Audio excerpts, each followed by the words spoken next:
decíamos, estamos en contacto con Jorge Bertolino, economista, titular de Bertolino Inversiones, para hablar un poco de lo que va a pasar después de las elecciones de este domingo. Bueno, ¿qué es lo que puede ocurrir? Haciendo un poco de futurología, Jorge. Bueno, con respecto al domingo de las elecciones, ya en la profesión de los economistas no se está prestando la más mínima atención al resultado, porque número más, número menos, se espera que se repita el resultado, y más vale estamos todos mirando el día después, donde aparece un escenario binario. Uno de ellos es un escenario de radicalización del gobierno, que en pocas palabras traería una situación desastrosa desde el punto de vista social en el país. Y el segundo escenario, que es el que yo prefiero, es un escenario en el que hay un acuerdo de gobernabilidad y hay una fuerte baja en el precio del dólar, hasta los alrededores de 160 pesos, y se tranquilizan las variables y el país encuentra un respiro para rebotar, no para ir a un crecimiento genuino de largo plazo, sino para rebotar, y que permitiría luego hacer reformas estructurales que puedan encaminar definitivamente un proceso de crecimiento en el país. Entonces, redondeando, personalmente soy muy optimista con respecto a lo que se viene en los próximos 2 años, y posiblemente de manera inmediata después de estas elecciones. Claro, claro. O sea que cambiaría un poquito el panorama, digamos, ¿no? Porque estamos hasta ahora desde el advenimiento del gobierno de Alberto Fernández, desde el comienzo, digamos, está bien, lo agarró la pandemia, el 2019 no pudo obrar, solamente un mes. Después ya en el 2020 lo agarró la pandemia, prácticamente comenzando el año, pero no hemos tenido un plan económico, hemos seguido con la inercia macrista, si uno quiere, con otro signo político gobernando, pero en definitiva con la inercia macrista. Sí, en el sentido en que vos lo planteás, hay, digamos, un parecido muy grande entre ambos gobiernos en cuanto a no tener un plan económico y a ir tomando medidas aisladas, remendando la situación, sin tener un horizonte claro, definido, y sin tener una persona fuerte al comando de la economía, que es lo que ha caracterizado los planes de estabilización y crecimiento exitosos que hubo en la Argentina, donde el caso más notable ha sido durante el primer gobierno de Carlos Menem, la conducción de Domingo Cavallo, con un fuerte equipo y un plan económico definido. Y bueno, vos tenés en el país buenos economistas y malos economistas. Ahora en este momento ni siquiera estábamos en manos de malos economistas, sino en manos de un tipo como Roberto Feletti, que es apenas un contador público, ¿no? O sea, hacé de cuenta que vos tenés problemas cardiológicos y vas al pedicuro. O sea, en lugar de tener un economista que piense la economía globalmente, tenés un tipo que no entiende absolutamente nada de economía. Faltaría pensamiento estratégico, digamos, ¿no? Pensando un poco más allá de la inmediatez. No, y además Feletti no es Guillermo Moreno, ¿no? Guillermo Moreno uno podía estar de acuerdo no con sus métodos, pero cumplía el hombre lo que decía. Pero bueno, Feletti parece que no. Hasta ahora no ha dado pie con bola. Sí, es imposible que den pie con bola si pretenden echarle la culpa a los empresarios, a los comerciantes y a los trabajadores de la inflación. La inflación, como bien dijo el premio Nobel Milton Friedman, es un fenómeno monetario.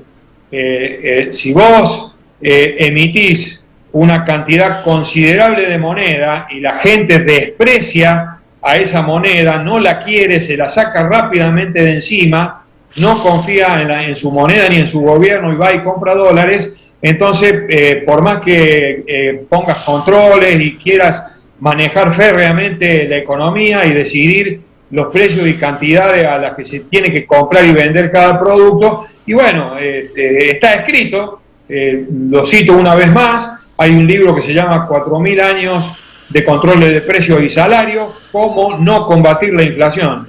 Desde la época de Roma, hace más de 2.000 años, que se ha intentado este tipo de controles y nunca dieron resultado, aún cuando existía pena de muerte para los que subieran los precios por encima de lo que decía el emperador en ese momento.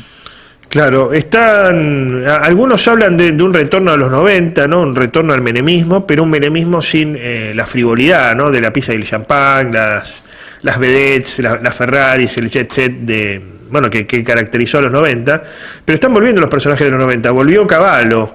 ¿Es una tendencia de esto hacia una liberalización de la economía, digamos, en presencia de un gobierno peronista, pero una liberalización al fin?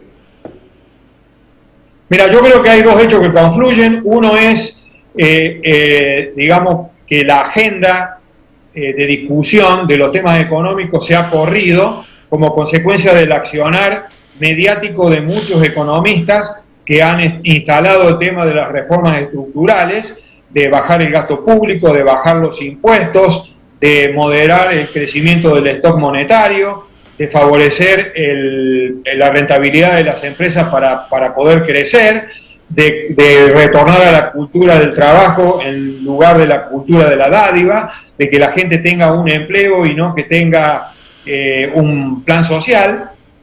Y entonces como consecuencia de eso se ha corrido el eje del debate. Ajá. Y ahora todos los partidos políticos están discutiendo este tema. Y por otro lado, el segundo factor que influye en esta misma cuestión es que se han agotado todas las cajas desde las cuales se puede financiar el altísimo gasto público que existe desde hace muchísimos años y consecuentemente el gran déficit fiscal. O sea, ya no hay manera de financiar ni con deuda externa ni con deuda interna el fuerte déficit fiscal que existe en este momento y que existió en las últimas décadas.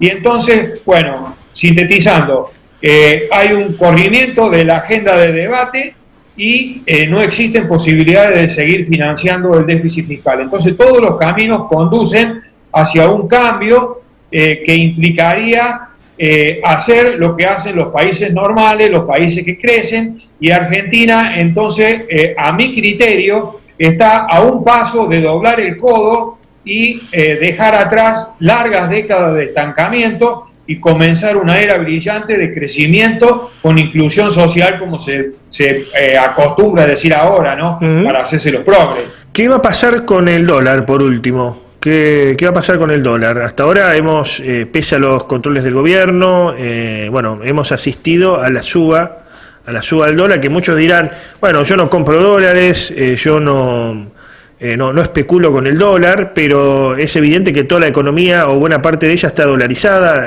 la logística, el transporte, todo lo que tiene que ver con los alimentos inclusive, ni que hablar del ámbito inmobiliario o el ámbito automotriz, lo concerniente a los automóviles. ¿Qué va a pasar con el dólar? Con el dólar pueden pasar dos cosas. En el escenario de radicalización, al cual yo no le asigno ninguna probabilidad de ocurrencia, el dólar se puede ir a 250, 300, 500, 800 pesos y se puede producir una hiperinflación. En el escenario que yo prefiero, o sea, que creo que es el que se va a imponer, claro, el dólar puede llegar a bajar hasta 160 pesos. Y además te agregaría, si me permitís, en medio minuto te digo un panorama financiero global del día de hoy. Están subiendo fuertemente los precios de los granos como consecuencia de una caída prevista en la cosecha de los Estados Unidos, según informó la agencia gubernamental que se encarga del tema en el día de ayer. Además, ayer ha bajado fuerte el precio de los dólares financieros, como consecuencia de que ya se está viendo esto que yo te estaba diciendo, de que va a haber un arreglo con el Fondo Monetario Internacional y que va a haber un acuerdo de gobernabilidad y que la Argentina se puede llegar a estabilizar.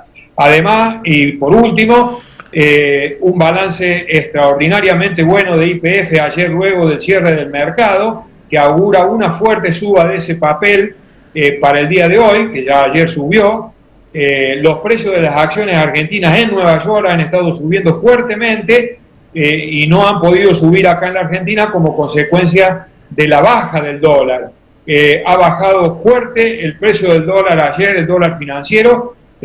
Uno, por este panorama favorable que la mayoría de los economistas que no estamos en campaña vemos, y segundo, porque hubo una campaña de represión por parte del gobierno amenazando con meter presos a los que vendieran dólares. Uh-huh. Bueno, muy claro como siempre. Gracias por el contacto, Jorge. Muchas gracias, Antonio. Nos vemos más tarde y nos fumamos un porrito. No. Te agradezco. Te agradezco. Gracias. Un abrazo.